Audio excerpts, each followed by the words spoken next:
Hello students, welcome in science war. देखिए, कल first video में हम लोगों ने चार्ज के बारे में पढ़ा कि चार्ज आखिर होता क्या है, चार्ज की क्वालिटी क्या होती है, चार्ज वर्क कैसे करता है और आखिर में चार्ज के होने की वजह से क्या क्या चीज़ें होती हैं। मैंने बताया था कि अगर कोई चार्ज होगा तो वो चार्ज पार्टिकल अगर है, वो उस पार्टिकल पे अगर कोई चार्ज है तभी वो दूसरे पार्टिकल के साथ में magnetic field, electric field generate कर पाएगा। और अगर उसके अंदर कोई चार्ज ही नहीं होगा, मतलब कि वो बॉडी न्यूट्रल होगी, तो क्या वो किसी भी टाइप की electric field, magnetic field generate कर पाएगी? नहीं कर पाएगी। फिर हमने बात की थी टाइप ऑफ चार्ज के बारे में कि टाइप ऑफ चार्ज क्या होता है। टाइप ऑफ चार्ज, अच्छा, टाइप ऑफ चार्ज हमने पढ़ा कि टू टाइप का होता है। Number one, positive charge. सबसे पहले हमने पढ़ा पॉजिटिव चार्ज के बारे में। फिर हमने पढ़ा नेगेटिव चार्ज कि आखिर ये नेगेटिव चार्ज क्या होता है। इसी बात को आप थोड़ा सा पहले फिर आज देख लीजिए कि आखिर होता क्या है पॉजिटिव चार्ज और नेगेटिव चार्ज। देखिए, अगर मैं आपसे ये कह रहा हूँ कि Na है, आप जानते हैं कि Na में कितने इलेक्ट्रॉन होते हैं? 11 होते हैं। प्रोटॉन कितने होते हैं?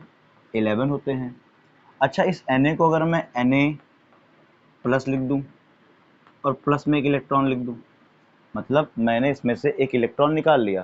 और जैसे मैंने बताया था कि इलेक्ट्रॉन निकालेंगे तो इसका मतलब अब ये यहाँ पे इलेक्ट्रॉन तो हो गए 10 और प्रोटॉन कितने हैं? प्रोटॉन तो 11 ही रहेंगे, क्योंकि प्रोटॉन तो चेंज होते नहीं हैं। क्यों नहीं चेंज होते, इस बारे में हम बात करेंगे आगे। अभी आप ये समझिए कि प्रोटॉन तो सेम है। अब एक इलेक्ट्रॉन तो यहाँ निकल के आ गया, तो प्लस क्यों लगा हुआ है? प्लस ये बता रहा है कि यहाँ पे कौन ज़्यादा है। ज़्यादा कौन है? प्रोटॉन। कितना ज़्यादा है? तो सिंपल सी बात है, 1 लिखा है, इसको हम प्लस के आगे 1 लगा सकते हैं, +1 हो जाएगा। इसे 1 को लगाते नहीं है, अगर आप लगा भी लेंगे तो कोई दिक्कत नहीं होगी। इसका मतलब यहाँ पे प्रोटॉन 11 है और इलेक्ट्रॉन 10 हो गए। तो हम साइन ऊपर वो लगाते हैं जो ज़्यादा होता है, बट इसको हम बोलते कैसे हैं कि Na के ऊपर अगर +1 लगा हुआ है तो इसका मतलब ये हुआ कि एक इलेक्ट्रॉन की कमी है। तो बात भी सही है, एक इलेक्ट्रॉन की कमी है क्या? हाँ है, एक इलेक्ट्रॉन की कमी है, तभी तो +1 लगा हुआ है। और अगर मैं एक और एग्जांपल लूँ, आप देखिए Cl अगर लिखा हुआ है और Cl में क्या करना पड़ेगा हमको? अगर इस Cl में, जैसे कि ये Cl था और हमें इस पे माइनस लाना है, अगर माइनस लेकर के आना है तो क्या करेंगे? माइनस, अगर ये है तो एक इलेक्ट्रॉन माइनस करना पड़ेगा। इसका मतलब क्या? देखिए, यहाँ पे तो इलेक्ट्रॉन कितने थे इसके पास? 17। प्रोटॉन भी कितने थे? 17। आपको पता है ना, इसका एटॉमिक नंबर होता है 17। अच्छा, जैसे ही माइनस लगा, इसका मतलब क्या हुआ? इसका मतलब ये हुआ कि यहाँ पे इलेक्ट्रॉन कितने होंगे? 18। और प्रोटॉन कितने हैं? वो 17 ही रहते हैं। तो यहाँ से एक बात ये समझ में आ रही है कि ये प्लस माइनस आने का सिर्फ एक रीज़न है, वो है इलेक्ट्रॉन का कम ज़्यादा होना। इलेक्ट्रॉन कम हुए तो प्लस लग गया, इलेक्ट्रॉन ज़्यादा हुए तो माइनस आ गया। इसका मतलब प्रोटॉन ज़्यादा हो रहे हैं नहीं हो रहे हैं उससे मतलब नहीं है हमको, सिर्फ इलेक्ट्रॉन्स ही मूवमेंट कर पाते हैं, प्रोटॉन का मूवमेंट नहीं होता है। अगर आप इस टॉपिक का हेडिंग डालना चाहो तो आप लिख सकते हो concept of charge. Concept of charge मतलब चार्ज का कॉन्सेप्ट क्या है, वो ये समझाता है कि इलेक्ट्रॉन अगर ज़्यादा होंगे तो नेगेटिव चार्ज आएगा। नेगेटिव चार्ज का मतलब ये कि इलेक्ट्रॉन ज़्यादा हैं। और अगर पॉजिटिव चार्ज आ रहा है, इसका मतलब ये है कि प्रोटॉन ज़्यादा है, पॉजिटिव चार्ज ज़्यादा है, इलेक्ट्रॉन कम हो गया है। इसका मतलब कोई भी मोमेंट होगा, कोई दो ऑब्जेक्ट हैं, और मैंने बताया था कि अगर सपोज करिए इन दोनों ऑब्जेक्ट में मैं मानता हूँ यहाँ पे 3 समझिए, 3 इलेक्ट्रॉन थे, 3 प्रोटॉन थे, और यहाँ पर 5 प्रोटॉन हैं और 5 इलेक्ट्रॉन हैं। ठीक, अब जैसे ही हमने इसमें फ्रैक्शन लाए, हम फ्रैक्शन लेकर आए, और फ्रैक्शन की वजह से होगा क्या? आप जानते हैं कुछ इलेक्ट्रॉन यहाँ से यहाँ आ जाएंगे। सपोज दैट मैंने माना एक इलेक्ट्रॉन, दो इलेक्ट्रॉन यहाँ आ गए, और जैसे ही इलेक्ट्रॉन यहाँ पे आए, ये दोनों बॉडी क्या हो गई? चार्ज हो गई। अब आप देखिए यहाँ पे कितने, पहले देखिए, पहले कंडीशन क्या थी? अगर आप याद करिए, यहाँ पे 2 इलेक्ट्रॉन, पहले यहाँ पे प्रोटॉन कितने थे? 5। इलेक्ट्रॉन कितने थे? 5। यहाँ पर देखिए इलेक्ट्रॉन कितने हैं? 3। प्रोटॉन कितने हैं? 3। ये बैलेंस कंडीशन थी, इसको न्यूट्रल बोलते हैं। अब जैसे मैंने कहा कि यहाँ फ्रैक्शन होगा, ये 2 इलेक्ट्रॉन फुदक के यहाँ पर आ गए। अच्छा, अब आप देखिए तो यहाँ पे इलेक्ट्रॉन कितने हो गए? 5। प्रोटॉन कितने हो गए?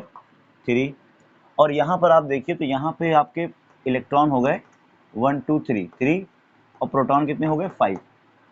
तो आप खुद देखो यहाँ पर पहले भी प्रोटॉन 5 था, अभी भी प्रोटॉन 5 है, पहले भी प्रोटॉन 3 था, अभी भी प्रोटॉन 3 है। चेंज कौन हो रहा है? चेंज हो रहा है इलेक्ट्रॉन। इसका मतलब अगर कहीं पर प्रोटॉन और इलेक्ट्रॉन दोनों हैं तो मोमेंट कौन करेगा? मोमेंट करेगा इलेक्ट्रॉन। ये इलेक्ट्रॉन ही मूव करेगा। इलेक्ट्रॉन के मूव करने की वजह से ही क्या होता है? पॉजिटिव चार्ज और नेगेटिव चार्ज आता है। अच्छा, अगर मैं ये बात करूँ यहाँ पे किस पे पॉजिटिव चार्ज आया, किस पे नेगेटिव चार्ज आया, तो सिंपल सी बात है, इलेक्ट्रॉन यहाँ ज़्यादा होगा तो ये कैसा हो गया? नेगेटिवली चार्ज हो गया। और ये कैसा चार्ज हो गया? पॉजिटिवली चार्ज, क्योंकि यहाँ पे पॉजिटिव ज़्यादा हो गया। लेकिन इस पॉजिटिव ने कुछ किया नहीं था, पॉजिटिव अपने आप ही ज़्यादा हो गया। जैसे एक बॉटल में पानी ज़्यादा भरा हुआ है, दूसरे में कम भरा हुआ है। अब उस कम वाले बॉटल को ज़्यादा करना है बिना पानी डाले, तो क्या कर सकते हो आप? दूसरी बोतल जो ज़्यादा है उसमें से पानी पी के ख़त्म कर दो आप। तो अपने आप जो दूसरी बोतल थी वो क्या हो गया? पानी ज़्यादा हो गया, उसका कम हो गया। इसका मतलब है कि यहाँ पे प्रोटॉन प्रोटॉन कहीं नहीं मूव कर रहे हैं, इलेक्ट्रॉन अपने आप उधर चले गए। तो जब इलेक्ट्रॉन चले गए तो सिंपल सी बात है, पहले यहाँ पे 5-5 बैलेंस थे, और जैसे ही इलेक्ट्रॉन यहाँ से गए, इलेक्ट्रॉन 3 ही बचे और प्रोटॉन 5। इसका मतलब ये हुआ कि ये अपने आप यहाँ पे प्रोटॉन ज़्यादा हो गए तो पॉजिटिवली चार्ज हो गया, और यहाँ पे इलेक्ट्रॉन यहाँ आए तो पहले थे बैलेंस लेकिन अब ज़्यादा इलेक्ट्रॉन हो गए तो ये हो गया नेगेटिवली चार्ज। ठीक है, तो इसका मतलब पूरे मोमेंट में कहीं भी प्रोटॉन मूव नहीं करता है, सिर्फ इलेक्ट्रॉन ही मूव करता है।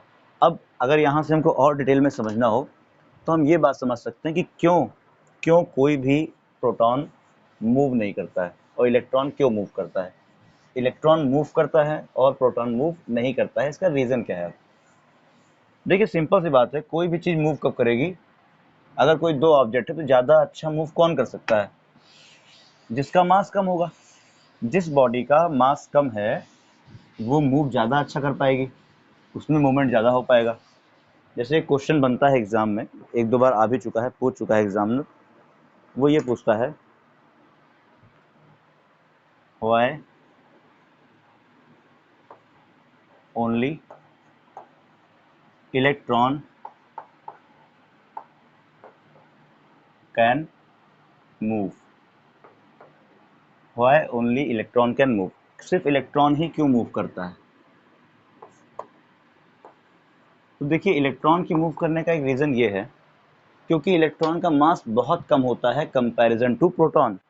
जैसे आपको मैं बताऊं, the mass of proton, the mass of proton, ये बात ना पता हो तो आप कहीं नोट करके लिख लो। The mass of proton is 1837 times, the mass of proton is 1837 times of electron। आप सोचिए प्रोटॉन का मास इलेक्ट्रॉन के मास से 1837 टाइम्स ज़्यादा होता है। प्रोटॉन का मास मतलब mass of proton, mass of proton equal to 1837 multiply by mass of electron. अब ये छोटी मोटी बात तो है नहीं, ये आप भी समझ रहे हैं, ये क्या कोई छोटी मोटी बात है? प्रोटॉन का मास इलेक्ट्रॉन के मास से 1837 टाइम्स ज़्यादा होता है। कहीं कहीं पर इसकी वैल्यू 2000 टाइम्स भी लिखी होती है। Sometimes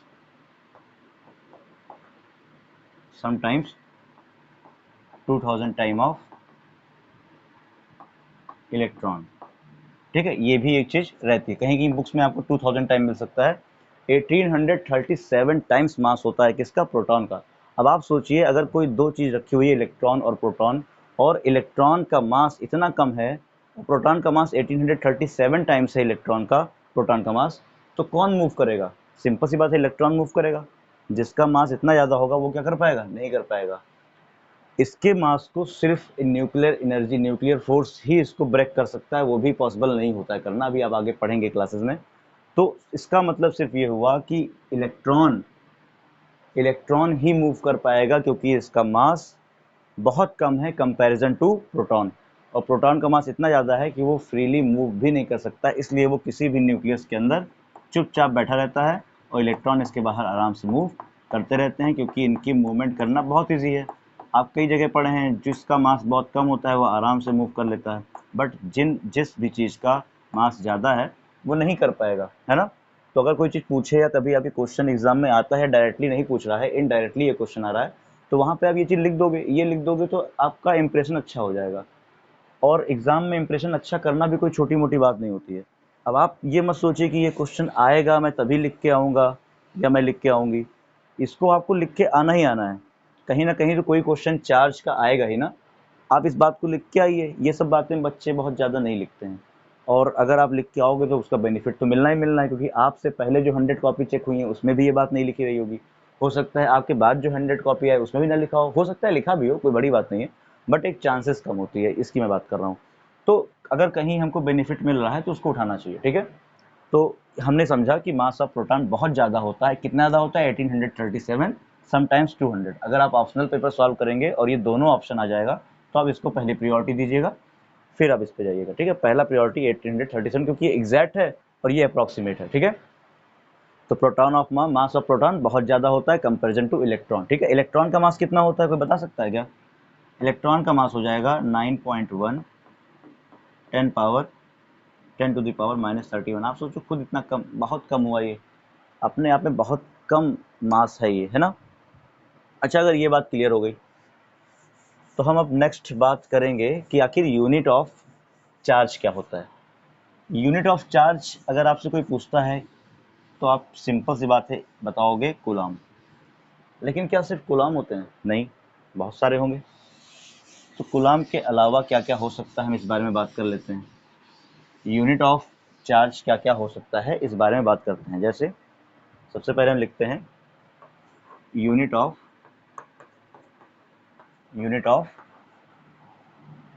charge. अच्छा, यूनिट ऑफ चार्ज क्या क्या होता है? देखिए, सबसे पहले तो एक बात हम जानते हैं कि इसको इन्वेंट करने वाले या इसको डिटेल में समझाने वाले कूलाम थे, तो इसलिए एक यूनिट तो इसकी पड़ गई क्या?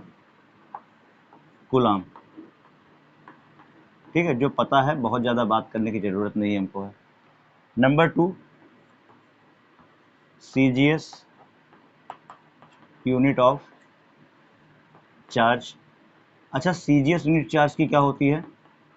तो वो होती है स्टेट कूलाम। ये बात ध्यान रखना आप लोग, स्टेट कूलाम। अच्छा, स्टेट कूलाम होती है। अगर मैं आपसे पूछूं कि वैल्यू ऑफ 1 कूलाम, 1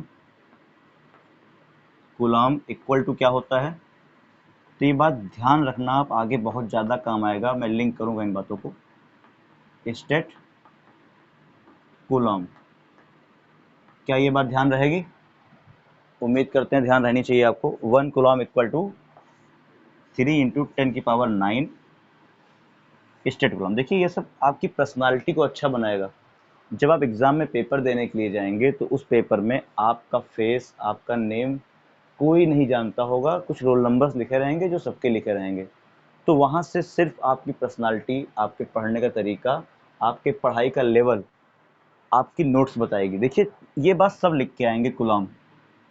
अगर यूनिट ऑफ चार्ज अगर सपोज डेट आ जाता है तो वहाँ पे आप क्या लिखेंगे? कूलाम सब लिख के आएंगे। बट अगर आपने ये लाइन लिख दी, CGS unit of charge stat coulomb, 1 coulomb equal to 3 into 10⁹ stat coulomb होता है, तो क्या आप खुद सोचो, अच्छा इंप्रेशन नहीं होगा comparison to others students? Simple सी बात है, अच्छा कंपैरिजन होगा। अच्छा अगर हो रहा है तो सिंपल सी बात है, वो नंबर बढ़ना ही बढ़ना है। अच्छा, मैंने एक बात कही कि CGS यूनिट होती है चार्ज की स्टेट कूलाम, लेकिन स्मॉलेस्ट यूनिट क्या हो जाएगी? Smallest unit of smallest smallest unit of charge. अच्छा, कुछ लोगों को ये डाउट होगा कि हमने लिख तो दिया CGS, तो आप बताओ क्या जो CGS होता है वही स्मॉलेस्ट होता है क्या? आप पढ़ के आए हो 1 मीटर इक्वल टू 100 सेंटीमीटर, तो आप क्या कहते हो कि CGS, आप जानते हैं कि लेंथ की CGS क्या होती है? सेंटीमीटर।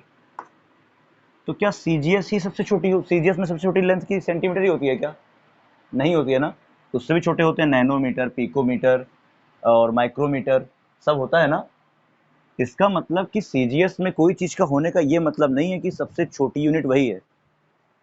CGS का मतलब सबसे छोटा यूनिट नहीं होता है, वो MKS से छोटा होता है। बट आप ये कहिए कि सीजीएस अगर कोई चीज़ आ गई तो सीजीएस छोटा क्या हो सकता है। तो मैं आपसे पूछ रहा हूँ, बताओ लेंथ की सीजीएस होती है सेंटीमीटर, तो क्या सेंटीमीटर सबसे छोटी यूनिट होती है लेंथ की?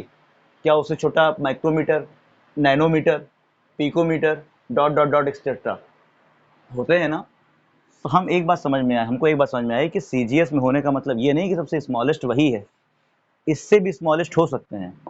तो सीजीएस में यूनिट चार्ज की होती है स्टेट कूलम, वैसे नॉर्मल होती है कूलम, और 1 coulomb equal to 3 × 10⁹ stat coulomb होता है। बट मैं आपसे ये पूछ रहा हूँ कि सबसे छोटी यूनिट क्या होती है, तो वो होती है क्या? फ्रैंकलिन। क्या हो जाएगी? फ्रैंकलिन। ध्यान रखना ये बात, फ्रैंकलिन। फ्रैंकलिन सबसे छोटी यूनिट है किसकी? चार्ज की। Smallest unit of charge, smallest unit of charge क्या होती है? फ्रैंकलिन। सीजीएस यूनिट क्या होती है? State coulomb. नॉर्मल में आप पढ़ते ही पढ़ते हैं कूलम। और अगर एमकेएस आपसे पूछता है कि एमकेएस यूनिट क्या होगी, तो एक बात बताओ एमकेएस, या एमकेएस से पहले हम बात कर लेते हैं, चलो एमकेएस की बात करते हैं। एमकेएस क्या हो जाएगा, या एमकेएस के लिए हम बात अगर करें तो एमकेएस में होती है, आप एक बात जानते हो, Q = होता है आई टी। आई यहाँ पे करंट है और टी टाइम है। आगे चल के एक फॉर्मूला बहुत आने वाला है, बहुत जमकर आएगा। तो आप बताइए आई क्या होता है, मतलब यूनिट क्या होती है? एम्पियर होती है। टी क्या होता है? टाइम होती है। तो एक यूनिट ये भी होती है इसकी, एम्पियर टाइम। और यहीं से हम निकालते हैं डायमेंशन ऑफ, यहाँ से ही निकल के आ जाती है क्या? Dimension of charge. तो डायमेंशन ऑफ चार्ज क्या हो जाएगी? एम्पियर को लिखेंगे ए से, तो टाइम को लिखेंगे टी से, तो क्या बन गई? A T. ये होती है डायमेंशन ऑफ चार्ज। तो डायमेंशन ऑफ चार्ज आपको समझ में आ गया होगा, एटी होता है। इसकी जो यूनिट होती है वो क्या होती है? स्मॉलेस्ट। फ्रैंकलिन होती है। स्टेट कूलम क्या होता है इसका? सीजीएस यूनिट होता है।